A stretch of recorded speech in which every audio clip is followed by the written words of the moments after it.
Amigos, son las 7:34. Iniciamos este espacio especial que les había comentado antes del corte. Es una entrevista conjunta que tenemos junto a la Secretaria Nacional de Planificación y Vicepresidenta encargada, Saria Moya. Estamos también con Juan Carlos Vega, Ministro de Economía y Finanzas, Roberto Izurieta, Director Ejecutivo Alterno del BID, y bueno, vamos a hablar de algunos temas importantes, así que bienvenidos a quienes se están uniendo a nuestra señal en Radio Sucesos, por supuesto también a la señal que está siguiendo nuestras radios colegas, por ejemplo Radio Alborada 90.3 de Nimbabura, también está retransmitiendo este espacio, así que bienvenidos. Y bueno, vamos a hablar de algunos temas, tenemos 45 minutos, así que esperemos que el tiempo sea suficiente, tratemos de ser lo más concisos posibles para que, bueno, nuestros amigos oyentes puedan escucharles y podamos topar la mayor cantidad de temas posibles. Así que empezamos con el ministro Juan Carlos Vega. Y bueno, la pregunta, ministro, y le va a ser una pregunta dura para empezar, una pregunta de cajón, es ¿cómo vamos a terminar este año? No es un secreto que los ecuatorianos obviamente estamos afectados por las múltiples crisis que está pasando el país, crimen organizado, negocios que lamentablemente están cerrando porque son extorsionados, caída en las ventas, sobre todo en sectores claves, ¿no? Como el de la construcción, la venta de autos, que son indicadores de una economía, también el turismo y muchos sectores productivos que están deprimidos, la economía en periodo recesivo, y para rematar, los cortes energéticos que nos han complicado realmente la vida y que suman miles de millones de pérdidas económicas para el sector productivo. ¿Cómo terminamos este año? ¿Cómo vamos con los retrasos del sector de finanzas? Cuéntenos y denos una esperanza, por favor, que el panorama, como empezamos esta conversación, no es el mejor. Estimada Meródica, muy buenos días. O sea, a pesar de todos los retos que usted claramente ha descrito, que todavía no están superados, pero con la gestión decidida y valiente del gobierno del presidente Noboa estamos en proceso de superarlas. Estamos terminando este 2024 en una situación diametralmente mejor que lo que esperamos del 2023, donde recibimos un país quebrado, donde recibimos un país que básicamente teníamos por cada dólar que teníamos para pagar, teníamos $25 por pagar. Esa era la complicadísima situación que recibimos con casi 5,000 millones de atrasos, con ampliamente anunciada uno de los niveles más bajos en 15 años de la caja fiscal, una situación muy complicada. Y lo que hicimos es presentamos la situación claramente al país que recibíamos, porque eran cifras bastante diferentes de las que se habían reportado antes en el proceso de transición al equipo del presidente Noboa, al cual todavía yo no era parte. Entonces inmediatamente lo que hicimos y lo que sabemos hacer en este gobierno es entrar a resolver la situación y a ver las alternativas para hacerlo. Inmediatamente buscamos las formas de incrementar los ingresos para el Estado, que lo habíamos hecho con esfuerzos propios, con incrementos a la tasa de IVA, impuestos a las empresas, impuestos a la banca, incrementos en el ISD, siempre buscando proteger a los más pobres y a los más necesitados de la población, porque inmediatamente buscamos mecanismos también de compensación para esos grupos vulnerables. Con ese esfuerzo gigante hecho ya por los ecuatorianos, nos sentamos con los organismos internacionales, los cuales vieron con muy buenos ojos nuestras propuestas económicas, y recibimos el respaldo generalizado, empezando por el no tan querido Fondo Monetario Internacional, luego por los mayores financistas del Ecuador, que son el BID y el Banco Mundial. Nos apoyó inmediatamente la CAF, el Fondo Latinoamericano de Reservas, y muchos apoyos también bilaterales que son importantes rescatar, de Corea, de Francia, de países amigos que siempre han apoyado al Ecuador en estas situaciones complicadas. Y terminamos el año con entrada de más de 5,000 millones de dólares a la economía, lo que nos ha permitido avanzar muchísimo en los pagos de deudas atrasadas, de pagos críticos como servicios de salud, alimentación escolar, pagar deudas históricas a maestros comunitarios, pagar deudas históricas atrasadas a los gobiernos autónomos descentralizados, y de esa forma inyectar recursos a la economía, y a pesar que obviamente la crisis energética, que es una bomba que nos ha tocado lidiar y tomar medidas fuertes y resolver con medidas fuertes también para superarla. Ha afectado a los negocios medianos y pequeños. Estamos cerrando el año con mayor liquidez en el sistema financiero, casi un 14% de incremento medido octubre, con una reducción ya importante en las tasas de interés, con una colocación de casi 2.000 millones de dólares adicionales en el sector productivo por parte de la banca, que es lo que nos interesa, porque tenemos mucha liquidez en los bancos, pero el reto es incrementar también la demanda de crédito para que se convierta en más producción, en más capital de trabajo y finalmente en más fuentes de empleo y bienestar, que es lo que buscamos. Ministro, ¿todos esos esfuerzos alcanzan para revertir este entorno económico negativo? Claramente siempre hay retos y nunca son suficientes. Nosotros estaremos siempre 100% satisfechos cuando estemos de una economía ya con claro derrotero de un incremento en el tamaño del Producto Interno Bruto, más inversiones, un crecimiento sostenido del empleo. Lo que hemos hecho aquí es básicamente tener un paciente moribundo al cual le sometimos al cuarto de cuidados intensivos y este rato le sentimos que está mucho mejor, listo para la maratón, listo para mejores días para los ecuatorianos y básicamente este año ha sido un año de sostenimiento de la importante dolarización que todo el mundo habla, pero casi nadie se da cuenta de qué se le salvó al país en ese sentido, porque una salida desordenada de la dolarización sería una de las peores crisis que estoy seguro hemos visto en la historia de Ecuador. Antes habíamos visto la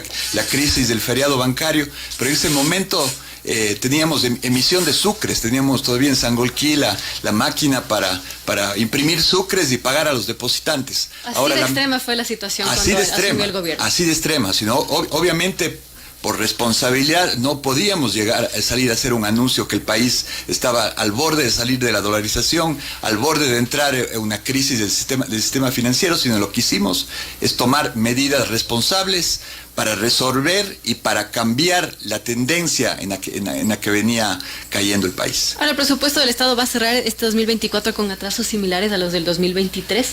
Nuestra aspiración es cerrar con atrasos significativamente menores. No vamos a poder cerrar 100% esa brecha, pero sí le garantizo que van a ser significativamente menores.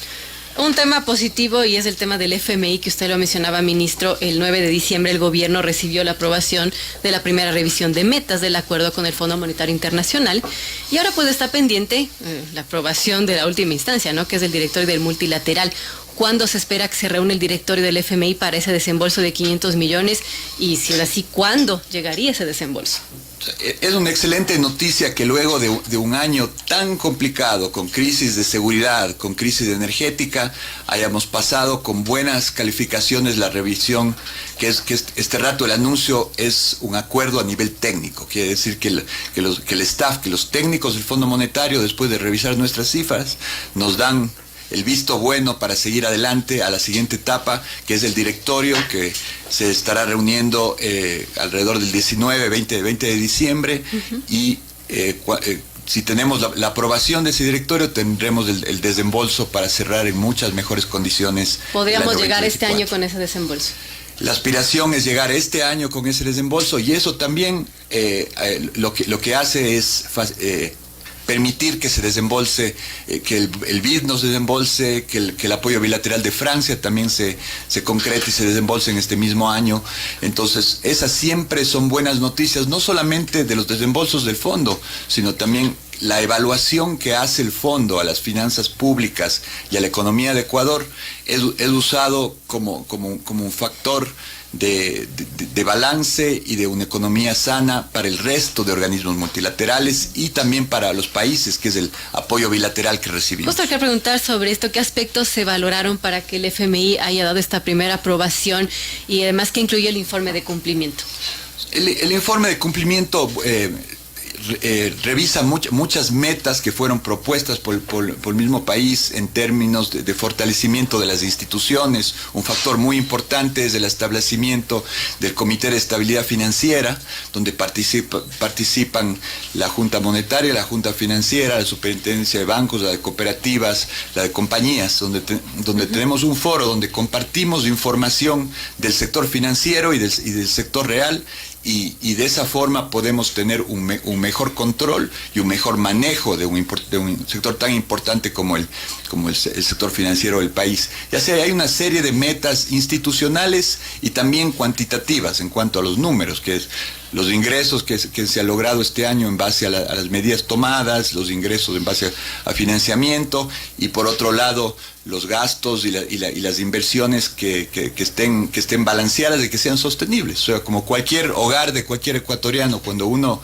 está en un estado donde está altamente endeudado, y no solo eso, sino vive de los anticipos de la tarjeta de crédito, es un esquema que tarde o temprano va a explosionar y no le va a permitir a ninguna familia vivir tranquilos. Entonces, el tener las cuentas ordenadas, tener un balance entre ingresos y egresos, es un factor muy importante para un país que le permite entrar en una senda de crecimiento y de desarrollo. Pero eso es un factor que en economía le llaman como un factor necesario pero no suficiente, porque el reto para cualquier país es entrar en una senda de crecimiento, de desarrollo, de atracción de inversiones, de generación de empleo y de mejorar la calidad de vida de los ecuatorianos. Así es. Ahora, para que el Ecuador pueda recibir los siguientes desembolsos que conocemos del FMI, suman en total 4.000 millones de dólares. ¿Qué podríamos esperar, por ejemplo, para el próximo año, este 2025? ¿Se contempla alguna reforma tributaria? Y si es que es así, ¿qué aspectos contendría o qué nuevos tributos tendrían o podrían crearse? En este momento no estamos hablando de reformas tributarias puntuales, un poco como las que hemos tomado en este año, que finalmente ha sido más de esta línea poco razonable que ha tenido el país en los últimos años, de tener reformas solo por este año, por una sola vez.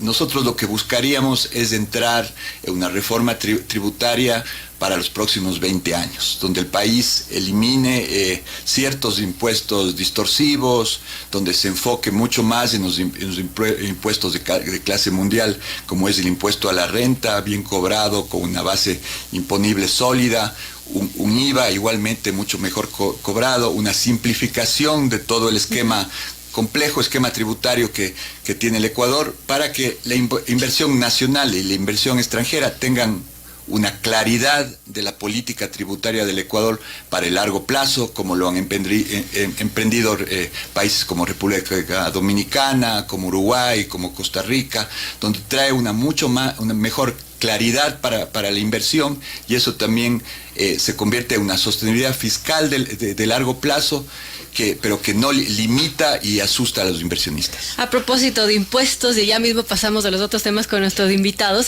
pero hablemos de la polémica ley. Un poco excluidos. No, discúlpenos, ya vamos a incluirlos enseguida.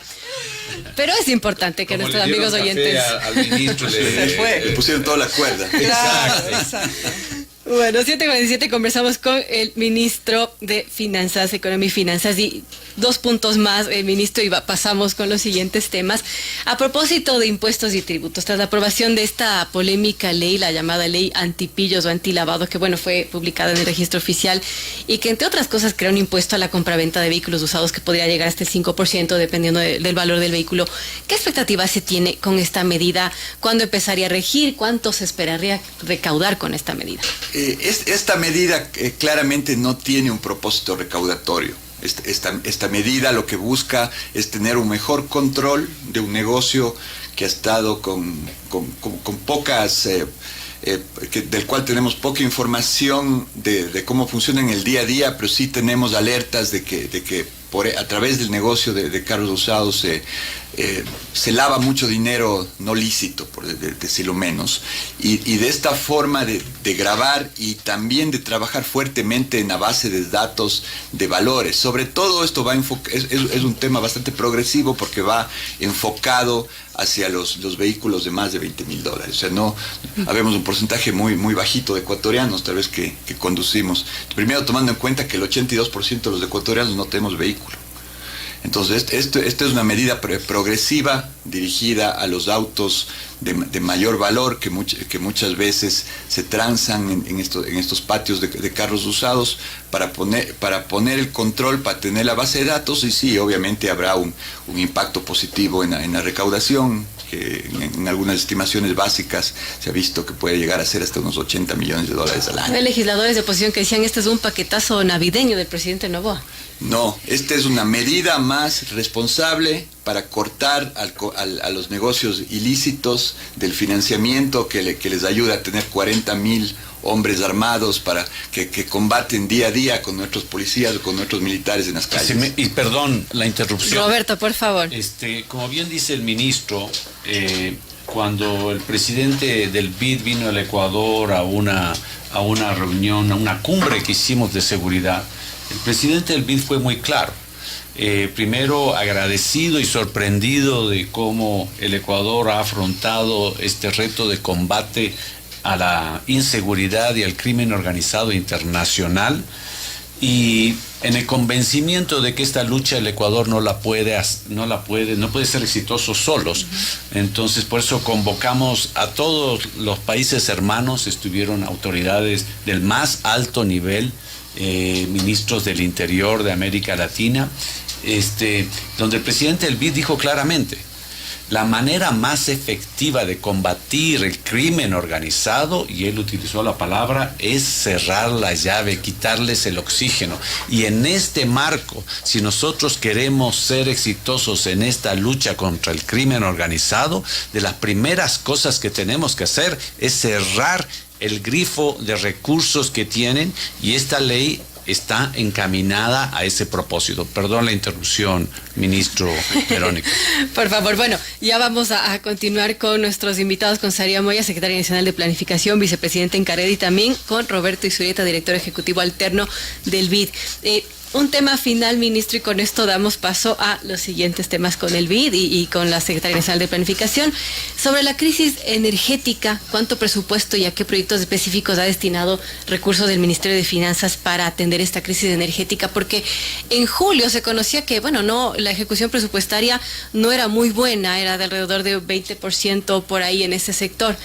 ¿Cómo estamos ahora? La vicepresidenta va a hablar más en detalle del tema de ejecución, pero claramente, gracias al manejo responsable de las finanzas públicas, hemos tenido la capacidad de movilizar casi 500 millones de recursos para resolver la crisis energética, porque no es un tema de parchar, de decir ya llueve, no, acá estamos tomando medidas firmes en términos de renta de energía, en términos de reactivación de hidroeléctricas como Toachi y Pilatón, que han estado por muchos años sin funcionar, pues, del tema de comprar capacidad de generación térmica que permita tenerlo ahora como la primera opción y en el tiempo como un backup para cuando tengamos otras crisis climáticas. Entonces, este es el estilo que ha puesto el presidente Noboa en este país, que es absolutamente diferente de lo anterior, que tomamos a los toros por los cuernos, resolvemos y tomamos medidas para salir de este problema en el largo plazo. Bueno, el déficit eléctrico es importante y eso todavía tendrá que resolverse. Sí, vamos con Roberto Izurieta, justamente. Por favor.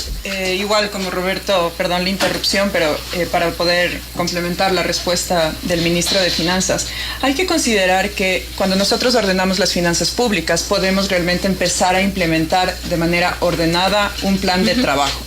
Entonces, si nosotros pensamos en cómo recibimos y cómo cerramos el año fiscal el año pasado, con ese nivel de déficit que teníamos, también tenemos que pensar en cómo iniciamos ese año. Por ejemplo, el plan anual de inversiones, aunque está presupuestado por alrededor de 1.800 millones en enero, ingresa con una fuente de financiamiento de 300 millones por la falta de liquidez que teníamos.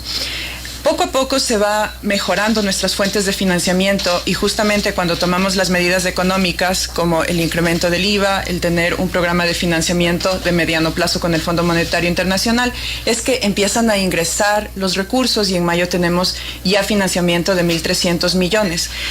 Nosotros, para poder enfrentar la crisis energética, hemos destinado alrededor de 500 millones adicionales para que el Ministerio de Energía pueda transferir estos recursos a SELEC. En este año 321 millones y para el siguiente año tenemos ya dentro del Plan Anual de Inversiones de arranque 252 millones más, precisamente para lo que mencionaba el señor ministro: alquiler de generación térmica, compra de generación térmica, reactivar los proyectos que estaban parados como el tema de Toachi Pilatón, y toda la serie de mantenimientos que estuvieron represados por años dentro del sistema energético de nuestro país. Hemos recuperado más de 600 megavatios, pero esto se logró gracias al ingreso de liquidez que tenemos. Si nosotros no hubiéramos tomado esas medidas económicas, si nosotros no hubiéramos planteado desde el Plan Nacional de Desarrollo que nuestros ingresos permanentes, es decir, los de los impuestos, puedan costear los gastos, realmente no hubiéramos podido frentear la crisis energética que hemos tenido. Actualmente, nuestro Plan Anual de Inversiones ha crecido hacia 2.000 millones y tenemos ya generadas las contrataciones, a pesar de que tenemos una liquidez que ingresa recién en mayo, es decir, este gobierno pudo iniciar ejecución desde mayo hasta diciembre, 7 meses, no es lo mismo que iniciar desde enero. En estos 7 meses ya generamos las contrataciones por más de 1.900 millones de dólares y hemos permeado a la economía 1.500 millones, entonces... Gracias, Soria, por esa aclaración. Y ahora que topa ese tema y a propósito de SELEC, tengo entendido que el Ministerio de Finanzas le debía dinero, todavía le debe dinero a SELEC por estos convenios de liquidez a los que tomaba dinero temporalmente del presupuesto de la empresa pública. Actualmente, ¿cuánto le debe o cuánto le ha pagado de esos convenios de liquidez? En general, el año pasado, cuando nosotros vimos las cuentas con el señor ministro de cuánto se había financiado el ministerio en el 2023, bueno, en todos los años, pero cuánto estaba cerrado en el 2023, en general de todas las empresas, se había financiado alrededor de 3.000 millones. Entonces, eso también debe ser considerado de cierta forma como una fuente de financiamiento que también no logras cubrir con los ingresos. El ministro de Economía y Finanzas ha hecho un excelente trabajo en ir reponiendo estos recursos a las empresas públicas, especialmente a las empresas de energía, y más bien les hemos financiado adicionalmente en su presupuesto, que ahora tienen estos 500 millones de liquidez extra. Importante conocerlo, gracias. Vamos con Roberto y Zurita. Un comentario. Por favor, o sea, no solamente nos dejaron, en términos de una familia, no solamente que nos dejaron altamente endeudados con los proveedores del Estado, sino que también se sacaron vía la tarjeta de crédito avances de liquidez, que es el tal manejo de liquidez del sector público, porque eso finalmente no se refleja en las deudas del día a día, sino se refleja en las deudas con las empresas. Entonces, eso complicaba aún más la situación en la que recibimos el país. Importante, 7:56. Ahora vamos a conversar con Roberto Izurieta, director ejecutivo alterno del BID. Y es importante, a propósito de esta crisis eléctrica, en julio de este año se conoció que el BID aprobó créditos por 600 millones de dólares para financiar justamente inversiones en el sector eléctrico en nuestro país. En estos 5 meses, Roberto, ¿cómo ha avanzado esta entrega y ejecución de estos créditos? Y si el BID está asesorando de alguna manera al Ecuador en esta crisis energética, también, ¿cómo han avanzado esas consejerías? Muchas gracias por la invitación en un programa tan bien acompañado con la vicepresidenta encargada y con mi jefe, el ministro de Finanzas. Yo viví en Washington prácticamente 25 años y cuando yo vuelvo a Washington para esta asignación, director alterno del BID, hace 6 meses, yo debo recalcar que lo que yo sentí es una profunda solidaridad de todos los otros miembros del directorio. El Ecuador había vivido ese trágico 9 de enero donde todo el mundo había visto la toma que vimos en el Ecuador cuando se tomaron Canal 10, estas personas armadas y amenazaban con tomarse el país, exigían que el presidente de la República se presente para darle instrucciones y dijeron clara y expresamente: nosotros de aquí en adelante estamos aquí porque vamos a gobernar este país. Eso fue lo que dijeron. Y el mundo, cuando yo llego, todos los directores habían visto esas imágenes. Entonces, la primera sensación es de una profunda solidaridad, porque nosotros, en la perspectiva de los países hermanos, nosotros estamos en el frente de batalla de una lucha que es una lucha de todos, porque este es un crimen organizado internacional. Y esa solidaridad venía acompañada también de una grata sorpresa, que el Ecuador llegaba al BID, en este caso, no para ofrecer cómo va a ordenar sus cuentas públicas, sino por el contrario, con un proceso expreso donde las cuentas públicas habían tomado un orden y iban para adelante. Entonces, en mi presentación, cuando aprobamos el primer crédito, que en realidad suma más o menos 1.400 millones de dólares, esto es, fueron hasta todo lo que cubre la sábana. Somos uno de los principales clientes, y si hacemos en proporción de tamaño, el mayor cliente del BID, por esa solidaridad y esa respuesta a la responsabilidad de las finanzas públicas.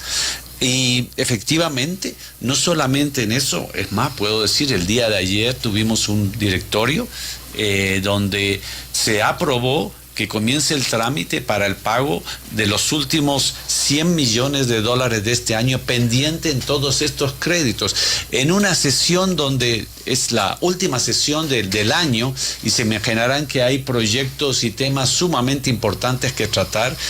Gracias a una llamada del ministro, el presidente del BID lo puso en el orden del día, y nuevamente el directorio reaccionó con esa seriedad y responsabilidad en todos los órdenes. Entonces estamos apoyando en la seguridad, estamos apoyando en el tema energético a través de garantías para todas las inversiones que se quieren hacer.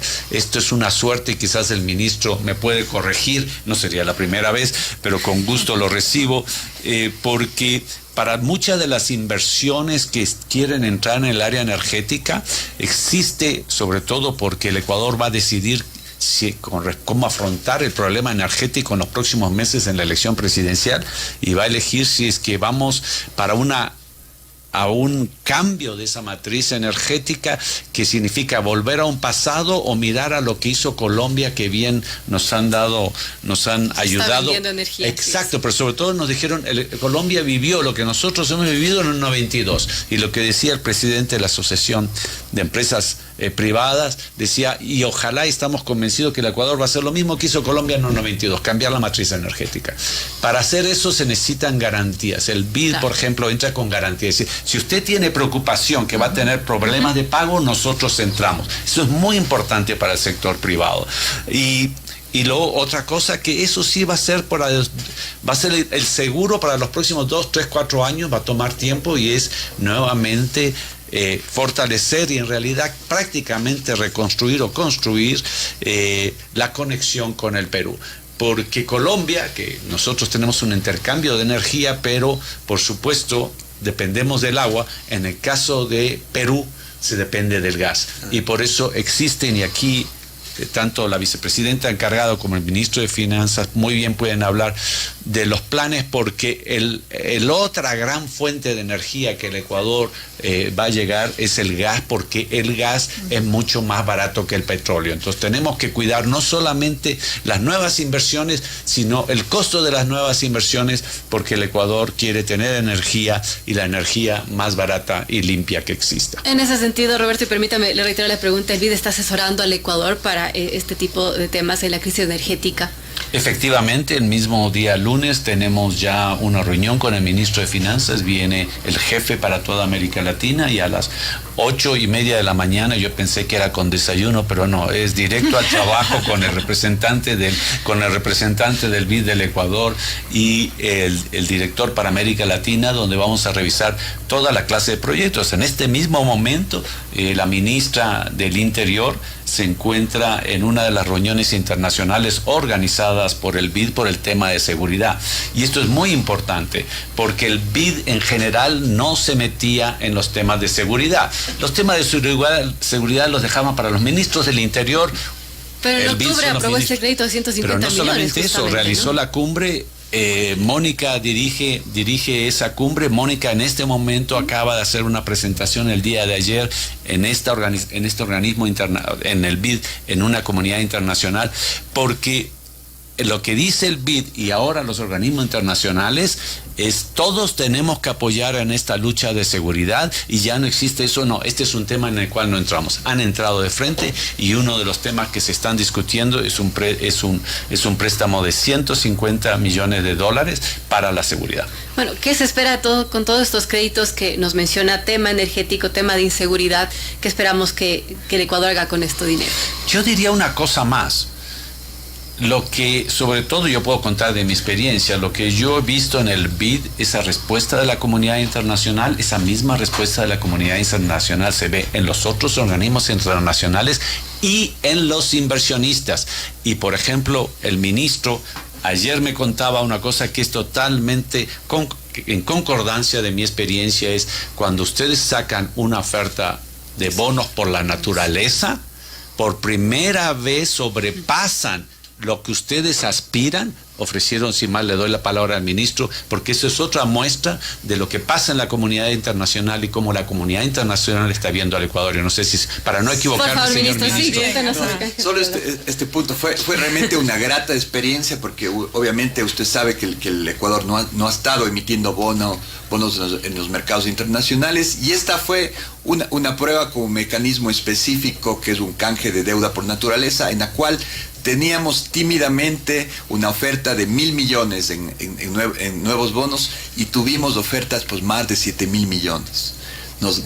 Realmente nos sorprendió, pero esa es una demostración de con la gran expectativa que está viendo la comunidad financiera internacional, lo que se está haciendo en el Ecuador, y sobre todo las oportunidades que tiene este gran país en temas tan diversos como empezando por la minería, por la agroindustria, por el turismo, por las mismas inversiones en energía, que son unas inversiones que claramente son rentables, y que tenemos las condiciones de sol, de viento, de agua, de volcanes, para tener una matriz energética diversificada y sostenible, y al haber ser unas grandes oportunidades de inversión, como les decía Roberto, donde tenemos una primera fuente de repago que es la distribuidora, una segunda del presupuesto general del Estado, y si ninguna de esas son suficientemente creíbles, tenemos un organismo multilateral que le garantiza a la entidad privada, al inversionista privada, el repago de la energía. Entonces eso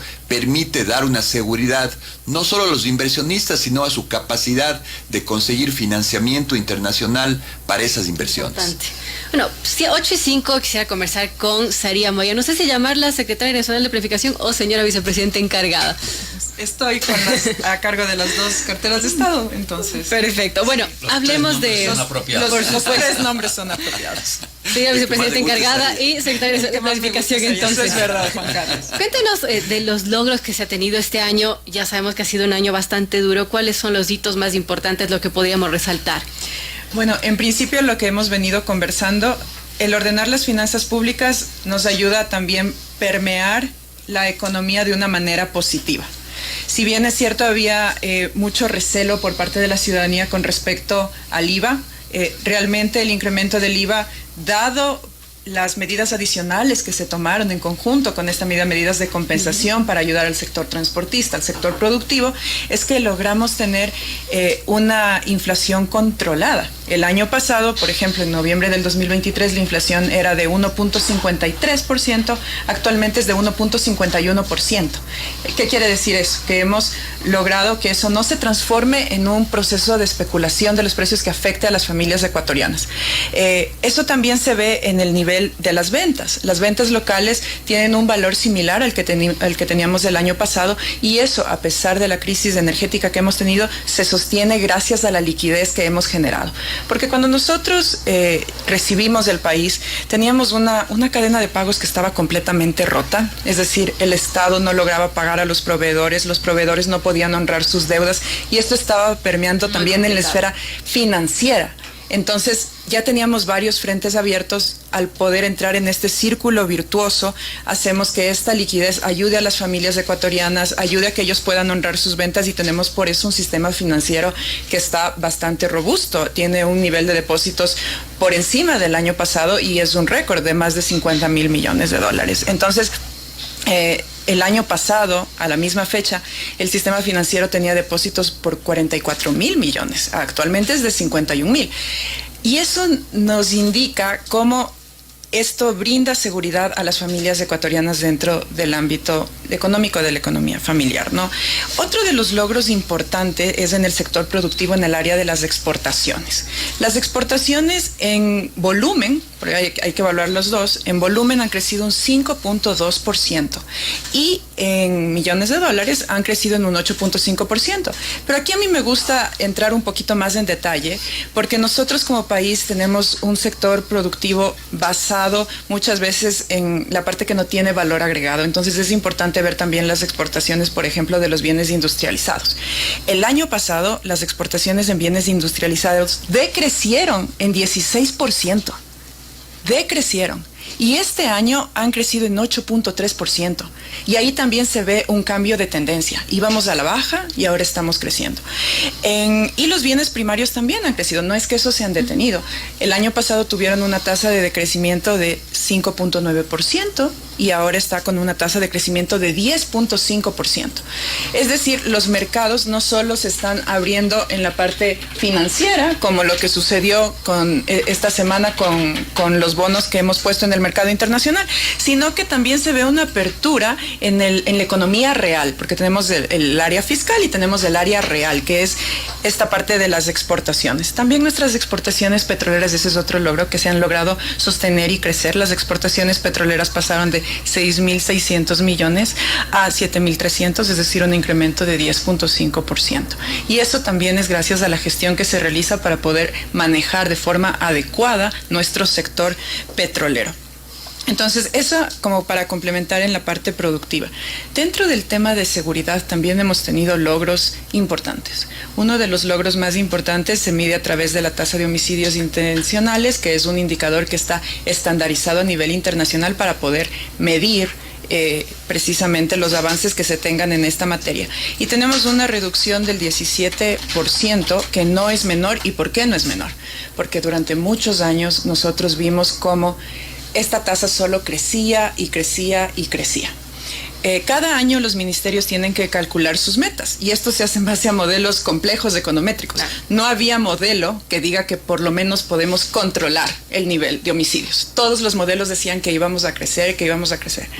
Nosotros obviamente teníamos metas ambiciosas. Para algunos expertos internacionales que asesoraron el proceso, esa meta ambiciosa era mantener, que no crezca.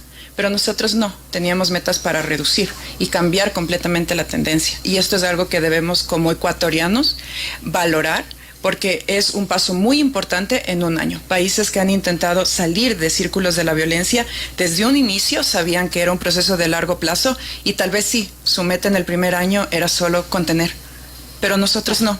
Reducimos, y eso es algo que tenemos que como país abrazarnos. Lamentablemente los secuestros han aumentado en nuestro país.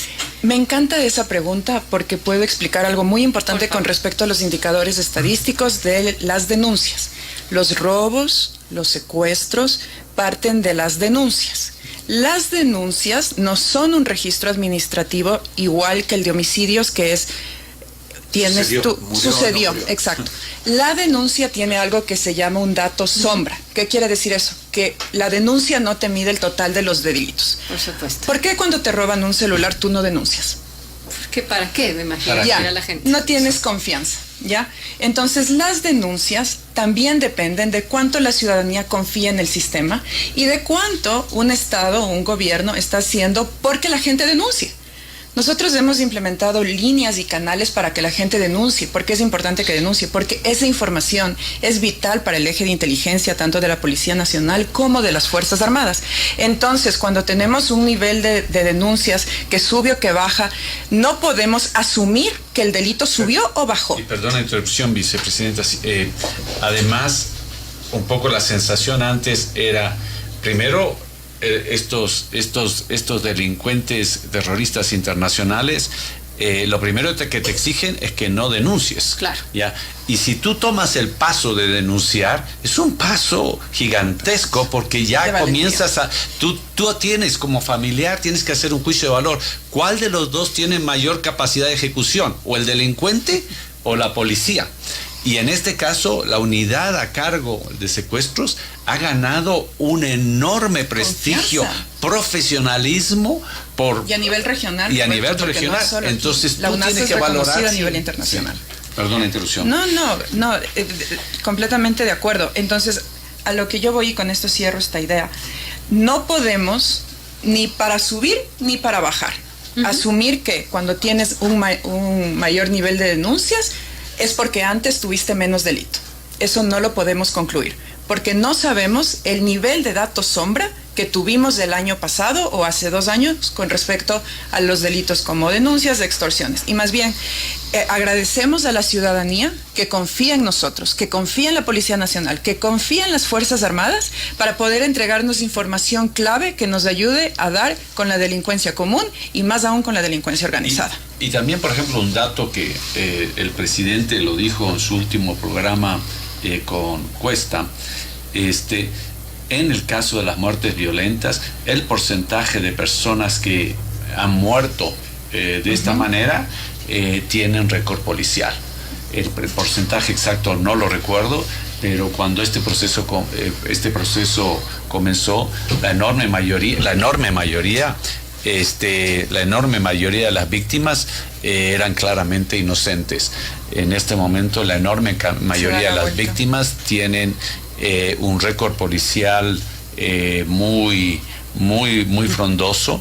Entonces, efectivamente, seguimos en la ofensiva y lo seguiremos haciendo con el respaldo del pueblo ecuatoriano. Importante. Continuamos con los hitos, señor vicepresidente. Y otro de los hitos importantes es el tema de cómo hemos reactivado las obras de nuestro país. Nosotros, claro, si tienes una cadena de pagos con proveedores rotas, es obvio que vas a tener muchísimas obras paralizadas. Tal vez en algún momento sí se contrataron, pero no se consideró si es que realmente se iba a tener la liquidez para poderlas concretar y finalmente entregar a la ciudadanía. Y creo que en un contexto como el que nosotros teníamos, uno de los daños más grandes que se le puede hacer al país es tener obras inconclusas. Creo que esa es la muestra de ineficiencia más grande y más indignante. Entonces, creo que ahí había que hacer un trabajo muy fuerte. Cuando yo llegué a la Secretaría Nacional de Planificación, encontré en el sistema de obras que se habían registrado hace 10 años y que no habían tenido seguimiento alguno. El sistema estaba muerto, no te daba reportes.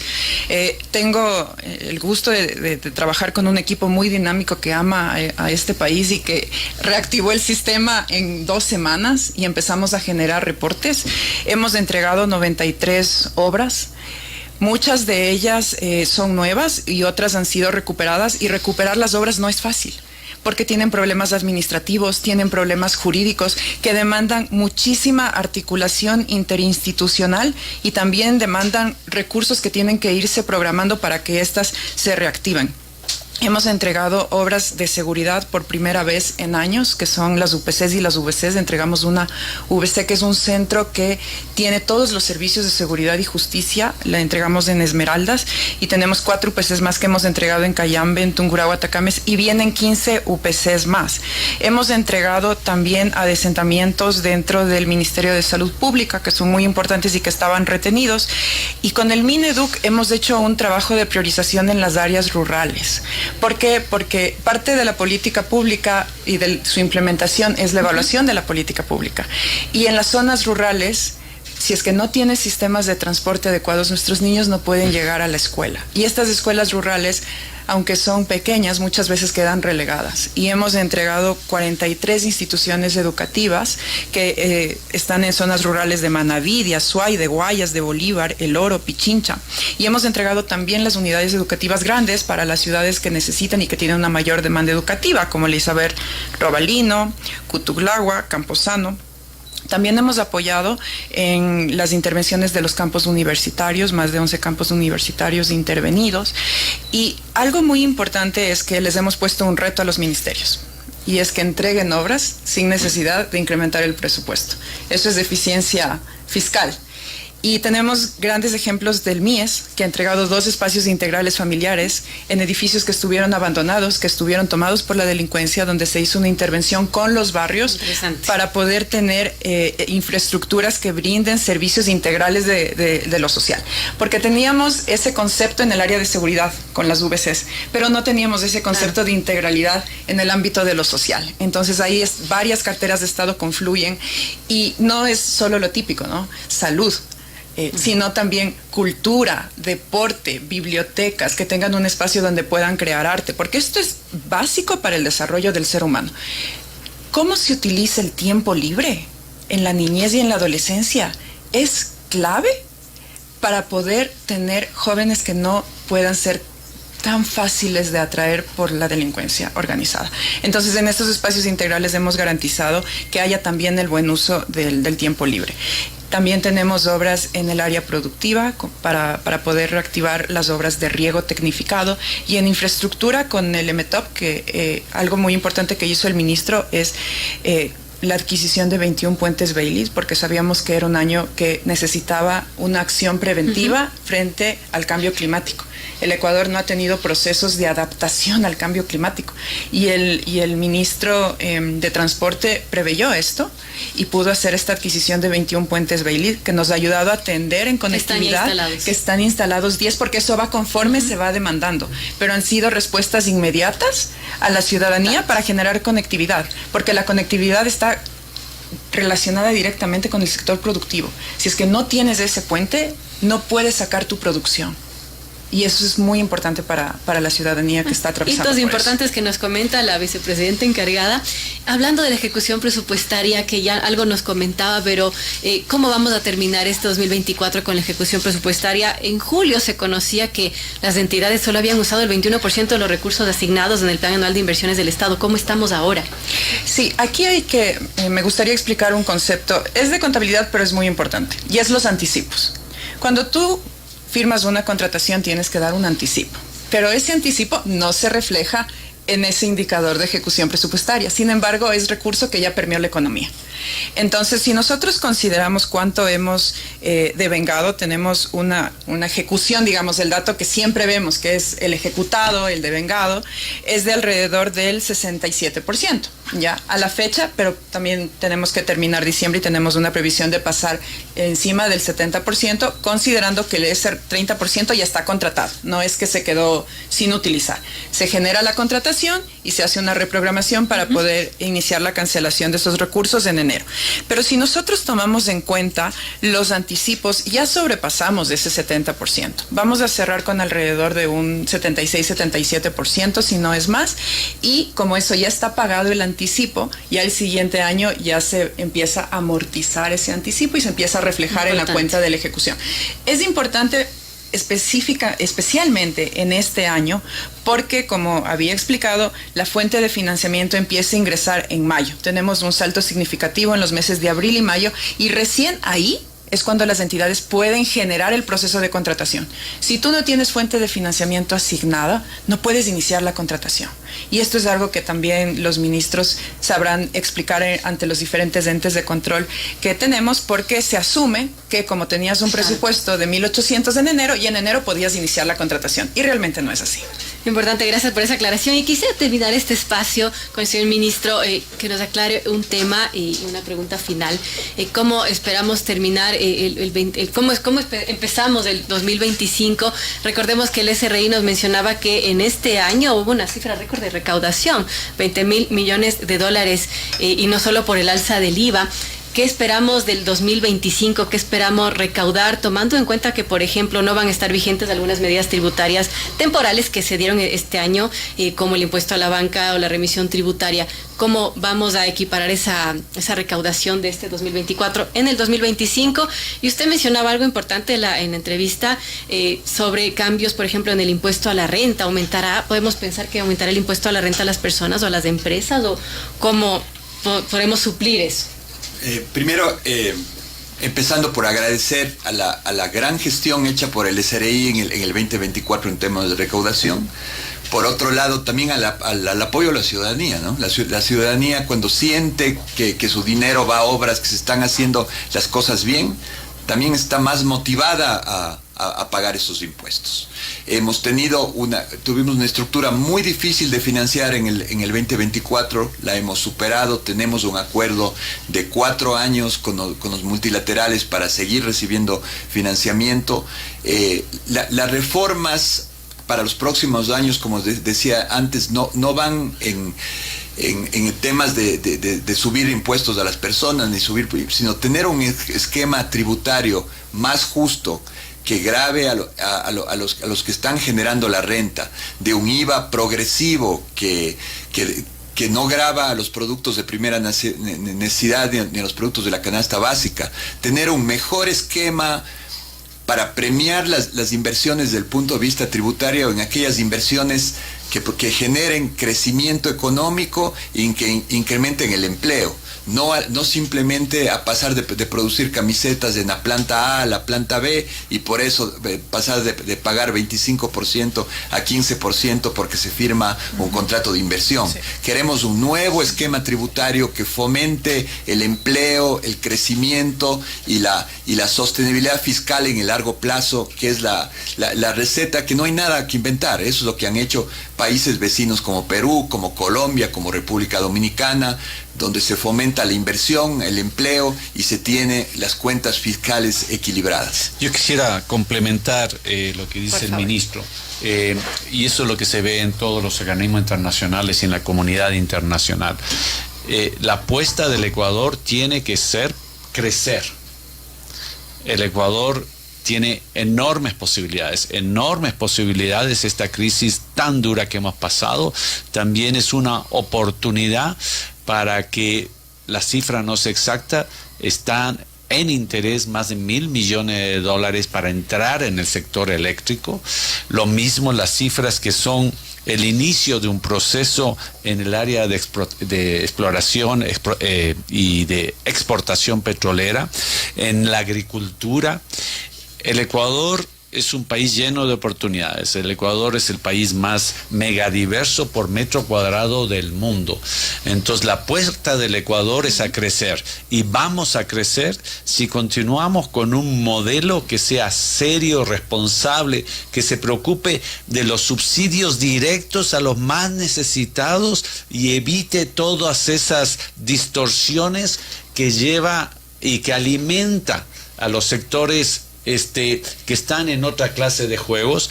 Y de nuevo, otro de los grandes retos que el Ecuador tiene que discutirlo con seriedad es qué vamos a hacer con nuestros recursos energéticos, qué vamos a hacer con la minería ilegal que está también carcomiendo y está alimentando al crimen organizado internacional. Entonces la apuesta del Ecuador de los próximos 4 años es crecer. Que así sea, que siga creciendo el Ecuador. Yo quiero agradecerle, tenemos que terminar este espacio, pero muchísimas gracias a nuestros invitados, a Saría Moya, secretaria nacional de Planificación y vicepresidenta encargada, al señor Juan Carlos Vega, ministro de Economía y Finanzas, y también al señor Roberto Izurieta, director ejecutivo alterno del Banco Interamericano de Desarrollo. Gracias por estar con nosotros. Muchísimas gracias. Por el espacio. Amigos, 8:26, tenemos que despedir este espacio. Nosotros vamos a continuar después de una pausa con nuestras entrevistas. Siga en la sintonía de Radio Sucesos.